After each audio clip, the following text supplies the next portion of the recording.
what are some of the perhaps hurdles or challenges that one can expect or one should foresee as you think about going about it?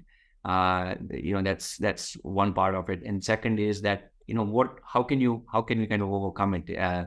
So it's one thing to say, yeah, it sounds all very nice and beautiful on a concept, but in a large organization, right, any change transformation takes a huge amount of effort, right? And there's always data that says that more and more companies struggle to bring about change.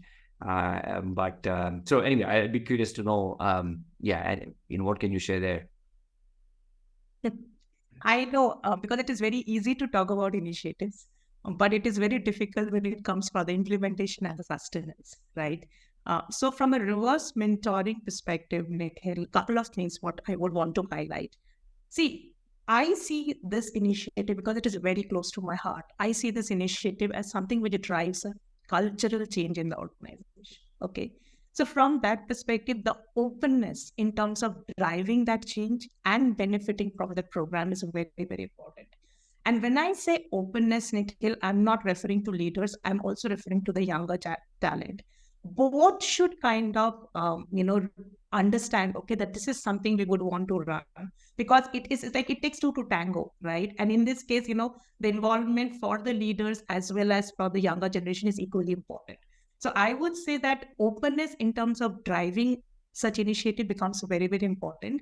It should not become like a tick in the box activity. Okay, so I am X organization, I'm launching reverse mentoring. Wow. What after that? So it should not be like that. So that way, I think that open discussion as a leader of the organization, you should facilitate saying that, do you really have a need? Okay. And then only get into that. That is one. Secondly, the intent, what you are driving and the impact you want to create has to be very, very clear, right? Because, if you do not have a very clear intent, okay, because such program would require a lot of strong branding, lot of strong communication, and you need to be as an organization very clear why are you doing it. And especially when we talk about reverse mentoring, we are talking about an area where we would want something which the senior leaders are not very good at, right? Or something where they may need to develop further. So I would say that, we need to be very clear about what intent we are driving. And the most practical way would be to have brainstorming sessions along with senior leaders, right? Saying that, okay, what are the topics? What are the things where you need help? And because it's not that they're zero and you have to start from zero. It's more of, how do we make them much more acute? How we make them more and more relevant to the latest things, right? That's how we're looking at it. We are not saying that, okay, I as a senior leader, I don't know anything and I'm getting a young talent to teach me, right? Okay, it's not like that. So I think a brainstorming session along with the leaders to understand the areas what we would want to target. And that's how the mentoring happens. It can be a one-on-one, it can be a one-to-many. That becomes equally important. That's the second thing. So the first one I said, having that openness in terms of having the program. Second is very clearly laying down, okay, this is my intent and this is the impact that I would want to drive, and get the right parties involved in the discussion. And the third thing, which I feel is always very important, is the sustenance. Because again, it's very easy to do the first session. It is very easy to do the first batch. But how do you continue to have that rigor in the organization and start seeing the benefit of the program, right? There, the sustenance piece becomes very, very important. And this is my experience, Nikhil. I have always felt that even if it's talent, okay, it is always better not to make it an HR-led initiative, okay? It has to be an initiative where business co-partner.